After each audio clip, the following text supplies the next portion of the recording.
Hace poquito tuvimos el día del cáncer de ovario, se conmemora el 8 de mayo, el Día Mundial del Cáncer de Ovario.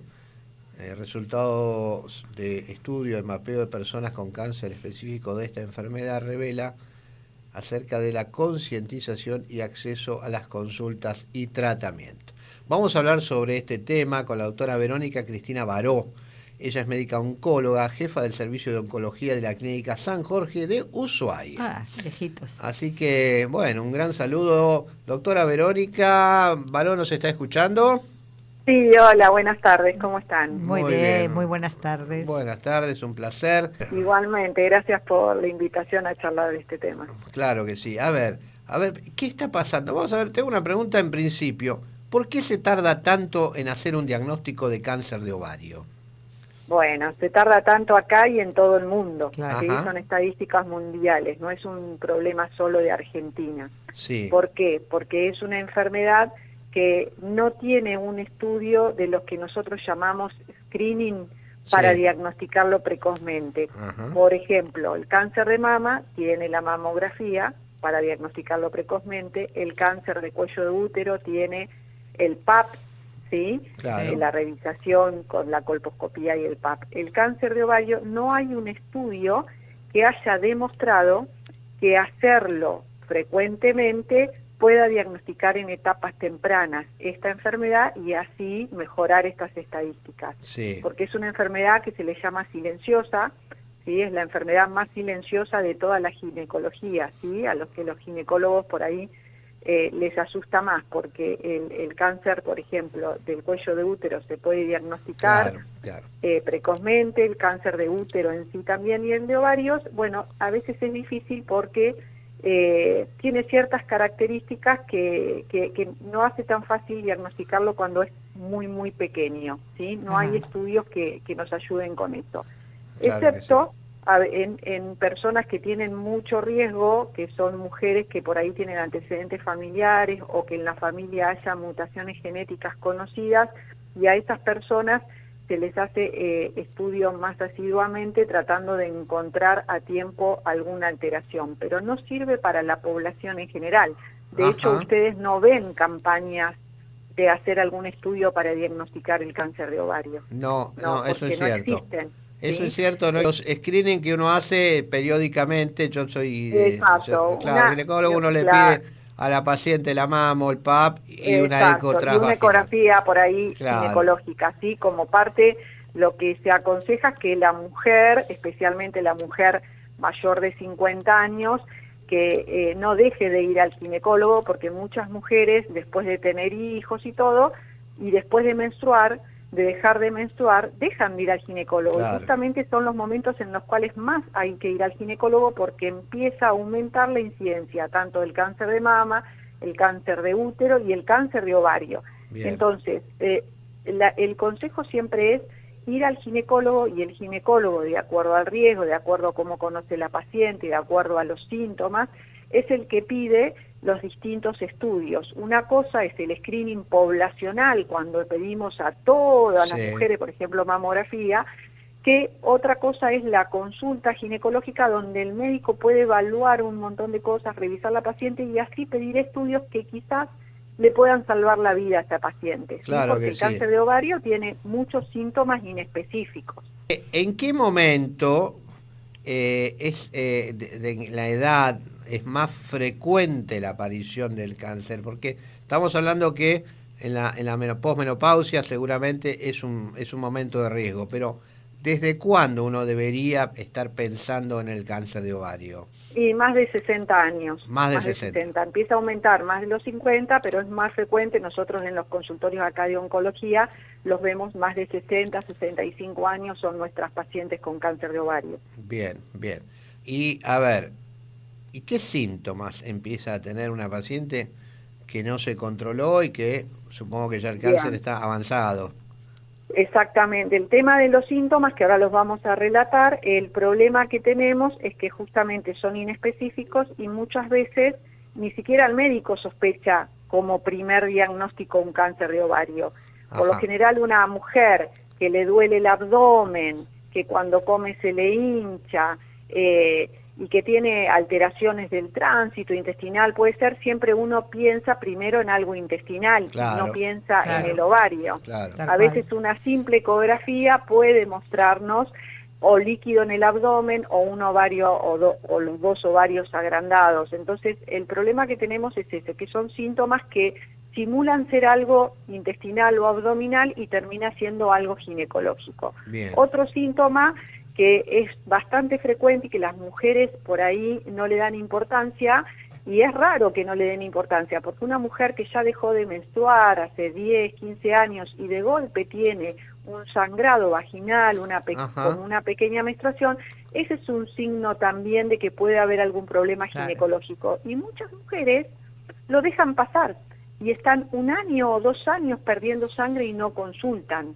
Entonces, eso es algo a tener en cuenta, siempre a decirle a las mujeres que ya no menstruan que un sangrado en la posmenopausia no es normal. Hay que ir sí o sí al ginecólogo. Claro, Perfecto. Otros síntomas, sí, son, digamos, la hinchazón con líquido en el abdomen. Sí, eso es lo más típico del cáncer de ovario cuando ya está en etapa avanzada. Afecta a lo que es el peritoneo, que es como si fuera una capa de grasita que tenemos, un manto que rodea todo el intestino. En ese peritoneo, muchas veces el cáncer de ovario hace implantes ahí, y esos implantes hacen que se genere un líquido especial que se llama líquido ascítico. Ajá. Ese líquido ascítico que se hincha la panza como si fuera un embarazo que va creciendo, ¿sí? Es una de las formas más frecuentes de diagnóstico de cáncer de ovario, pero ahí ya está avanzado, y cualquier médico en una guardia, en un consultorio, viene una mujer con ese líquido en la panza, y ahí sí lo primero que piensa es un cáncer de ovario, pero lamentablemente estamos llegando tarde. Estamos llegando. Dentro de los cánceres ginecológicos, ¿cuáles son, sería en frecuencia, o los tres, los más comunes, los mamas? Los más comunes, sí, digamos, también hay que verlo por país, depende de dónde ves las estadísticas. Si ves en las estadísticas mundiales, el cáncer de ovario es más frecuente, por ejemplo, que el cáncer de cuello de útero. Nosotros en la Argentina tenemos mucha incidencia de cáncer de cuello de útero, está antes que el cáncer de ovario, y también en mortalidad el cáncer de ovario es un poco menos frecuente, ¿sí? Pero es más frecuente, por ejemplo, que el cáncer de útero, que el cáncer de endometrio, ¿sí? Claro, entonces, podríamos decir que está en el medio entre el cáncer de cuello de útero y el cáncer de endometrio. En Argentina, por año, más o menos, se diagnostican 2.700 casos y hay 1.400 muertes, o sea, la mitad de las pacientes van a morir, o sea, son en estadios avanzados y que lamentablemente van a morir por esta enfermedad. Por eso es que es como una alarma de decir, a ver, ¿qué podemos hacer?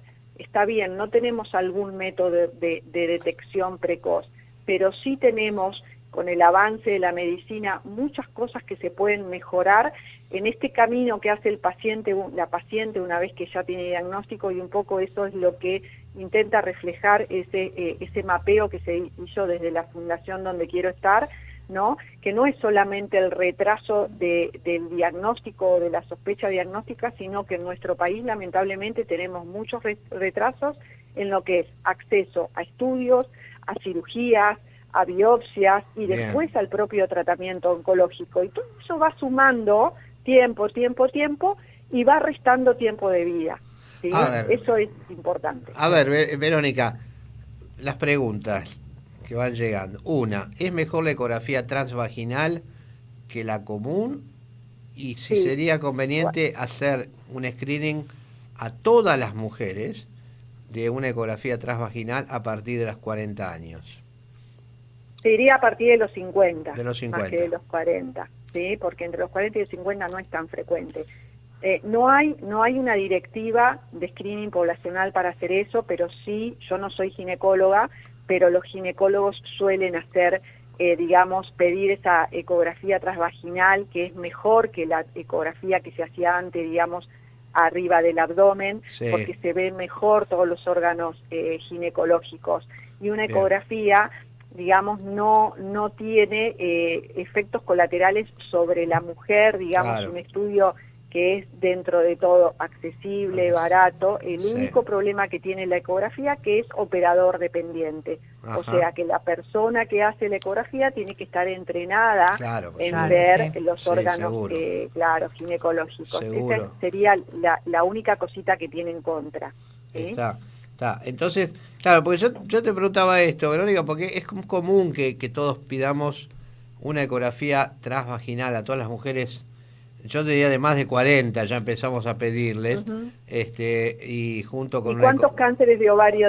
¿Vos sos ginecólogo, me dijiste? Sí, no estoy ejerciendo ahora porque ya Está bien. pero los cánceres de ovario... Sí. ¿Cuántos de cáncer de ovario se diagnosticaron así en esas ecografías? En las ecografías no muchos, No muchos, pero bueno, pero es una... Pero algunos sí. Pero algunos sí.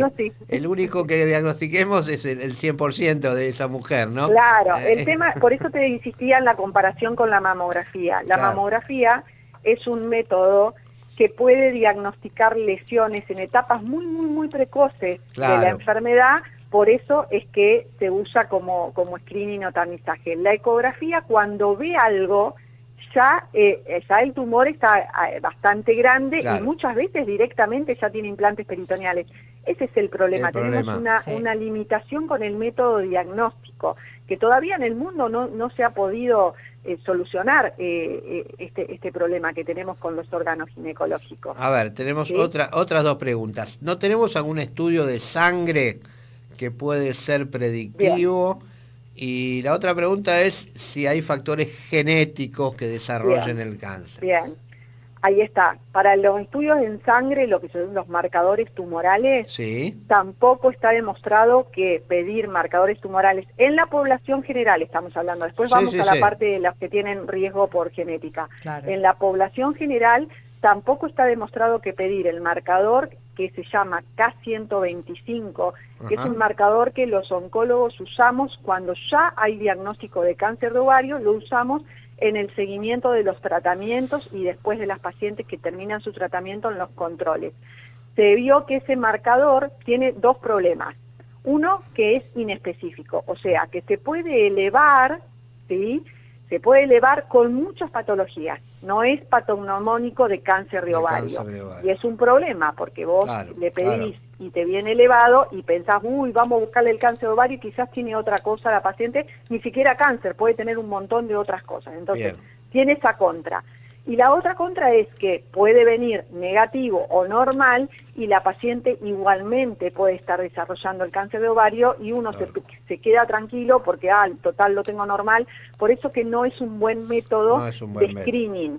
Es un buen método cuando uno ya sospecha la enfermedad, ahí es otra cosa. Cuando tenemos una ecografía con una masa ovárica o con un quiste medio complejo, ahí sí le pedimos porque eso ayuda al diagnóstico, pero no pensando en que vamos a salvar a esa mujer por pedirle un marcador tumoral. ¿Sí? No está en ninguna guía pedir ese marcador. En cuanto a lo genético, se sabe que hay una carga genética especialmente para el famoso gen BRCA, BRCA1, BRCA2, especialmente el gen que tenía Angelina Jolie, por el cual ella se sacó los ovarios. Son genes que cuando están mutados en una familia, cuando hay una alteración en la familia y se va heredando, dan predisposición al cáncer de mama, al cáncer de ovario, al cáncer de páncreas, al cáncer de próstata, a muchos tumores, ¿sí? Pero está muy relacionado con el cáncer de ovario. De hecho, cada mujer con cáncer de ovario hoy en día es de buena práctica pedirle el testeo genético porque vamos a pesquisar muchas familias de esa manera. Además de que nos sirve para tratamientos porque hoy en día se ha avanzado mucho con los tratamientos en ese sentido, ¿sí? Entonces, es una parte importante para pensar en cáncer de ovario. Entonces, si nosotros en la familia ya sabemos que tenemos esa mutación, esa familia ya sabe cómo se tiene que controlar. Ahora, si no tenemos esa mutación, pero tenemos una hermana, una mamá, dos primas, no sé, familiares de distinto orden, pero varios, o de primer orden como una madre o una hermana o una hija con cáncer de ovario, hay mayor predisposición y a esas mujeres hay que hacerle seguimiento. ¿Sí? Bien, perfecto. Y el estudio, sí, es el famoso estudio genético que ya conocemos, pero que no se pide como screening, sino se pide en No, para situaciones nada, especiales. porque del 100% de las pacientes con cáncer de ovario, solamente un 10-15%. Claro. No se estudia, aparte también no se estudia a todo el mundo con un panel, un test genético para ver si va a tener cáncer o no, eso no Claro, está bien, no se hace se de está esta manera. haciendo, no se está haciendo.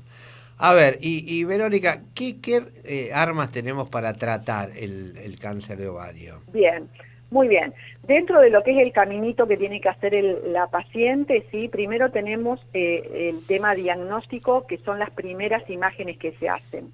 En ese sentido se ha avanzado un poco en lo que es la tecnología, con las resonancias que podemos hacer de alto campo, de alta resolución, donde se pueden pedir técnicas especiales para ver el peritoneo.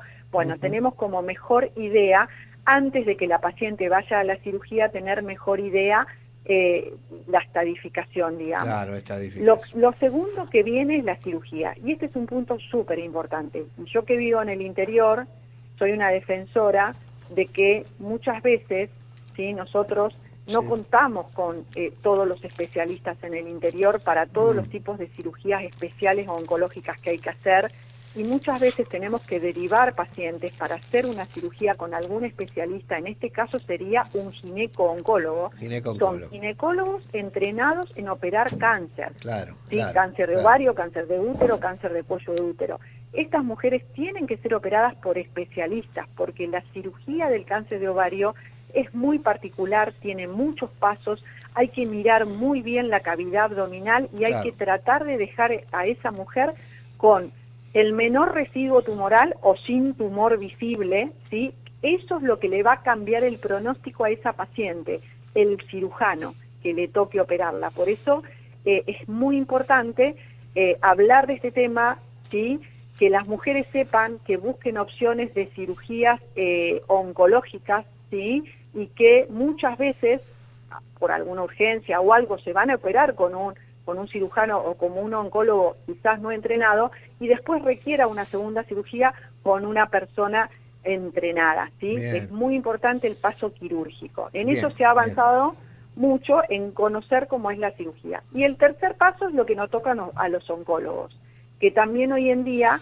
se le ha sumado a la clásica quimioterapia otras drogas que fueron mejorando las tasas de lo que se llama supervivencia sobre vida. O sea, las mujeres viven más si nosotros hacemos mejores tratamientos, ¿sí? Claro. Hoy en día hay varios tratamientos nuevos que podemos agregar a la clásica quimioterapia. Claro, eso está buenísimo. Bien, eso está muy bien. Sí. Eso está muy bien porque el cáncer ovario, como bien dijiste, Verónica, tiene una alta tasa de mortalidad debido a que se diagnostica tardíamente. Claro. Ese es el tema. Y lamentablemente, como nos dijiste, tampoco tenemos algún tema de screening para hacer esto. Así que estamos complicados con el tema, estamos complicados. Sí. A ver, un poquito para ya, yo sé que estás muy ocupada, sé que me han dicho que estás trabajando, por eso no hay problema, nos hicimos en el lugarcito. No te quiero hacer perder mucho tiempo, pero te diría de parte tuya, ¿qué consejos les darías a las mujeres? El consejo es el que doy siempre que hablamos de cómo diagnosticar precozmente o cómo no perder tiempo en esta enfermedad. Cuando una persona, mujer, hombre, esto vale para todos, tiene un dolor, tiene un síntoma que se repite una semana, 2 semanas, 3 semanas, que no vaya siempre a la guardia y le toque médicos distintos que van a sacar de la urgencia. Que se saque un turno con un médico, un buen médico clínico, o en el caso de las mujeres con síntomas pélvicos, sangrados o dolores abdominales, con su ginecólogo. Claro. En el consultorio es el momento en el que el médico puede pensar mejor las estrategias y pedir los estudios que sean necesarios. Totalmente. Porque nosotros lo que vemos mucho en nuestro sistema de salud es eso, que las personas van de guardia en guardia, ¿sí?, y no le piden estudios, o a veces piden un estudio y la paciente no vuelve, Entonces eso, tener un médico de confianza y siempre ir al mismo médico, porque si a vos te conoce tu ginecólogo y te viene siguiendo y siempre estás bien y de golpe te empieza a doler y de golpe te pasa esto y de golpe aquello, se le va a prender la lamparita al médico para pedir otros estudios. Entonces siempre ese es mi consejo, tener un médico que te conozca, hacer un seguimiento y ante cualquier síntoma que persiste semana tras semana, ir a ese médico que te conoce. Claro. Bien. Muy bueno. Estimada doctora Verónica Cristina Baró, muchísimas gracias. Muchas gracias. Te mando un abrazo. Gracias a ustedes. Un abrazo a la distancia. Estamos a unos cuantos miles de kilómetros de distancia, pero bueno, la radio nos ha acercado. Por suerte se puede, sí. Así que totalmente, un gran abrazo y muchas cerca gracias. igual. Muchas gracias por tu tiempo. Muchas gracias, sí. Un gran abrazo. Hasta luego. Hasta luego.